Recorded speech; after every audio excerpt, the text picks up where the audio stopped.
Tajribadan o'tgan narsa shuki, ayol kishi homiladorlik davrida Qur'onni ko'p o'qisa, Allohning zikrida ko'p bo'ladigan bo'lsa, mana shu tug'ilgan bolaga bu narsani albatta ta'siri bo'ladi. Mana shu gazetalarda o'qiysizlar, bu yerdan eshitib qolasizlar, birinchi aytgan so'zi Alloh bo'pti haligi bolani deydi. Chunki enasi nima qilardi ekan? Qur'onni ko'p eshitardi ekan yoki o'qirdi ekan.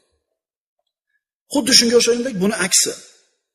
Agar ayol homiladorlik davrida bu homilani ko'tarishida xohlamay ko'tarib yurgan bo'lsa, o'zi xohlamasdan tug'ayotgan bo'lsa, buni ham albatta salbiy ta'siri bor. Xuddi shunga o'xshagandek, homiladorlik davrida ertamandan kechgacha muzika eshitsa, tinmay seriallar ko'rsa, buni ham albatta ta'siri bo'ladi chaqaloq. Shuning uchun farzand ko'rishlik arafasida turgan birodarlarimizga aytadigan gap,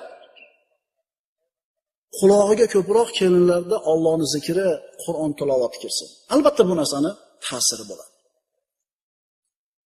Qarang, bu ilmiy kashfiyotda, bu ilmiy haqiqatni kim topgan deng, onaning ruhiy holati homilaga ta'sir qilishini. Dindan, diyonatdan, islomdan uzoq bo'lgan kofir olimlar topgan bu narsani. Ta'sir qilar ekan deyishdi. Xulosa qilib aytamiz, demak, bolani shakllantiradigan bosqich, bu boshlang'ich ta'lim ham emas ekan o'zi. Qaysi davr ekan? Qaysi davr ekan? Homiladorlik davri ekan. Homiladorlik davri ekan.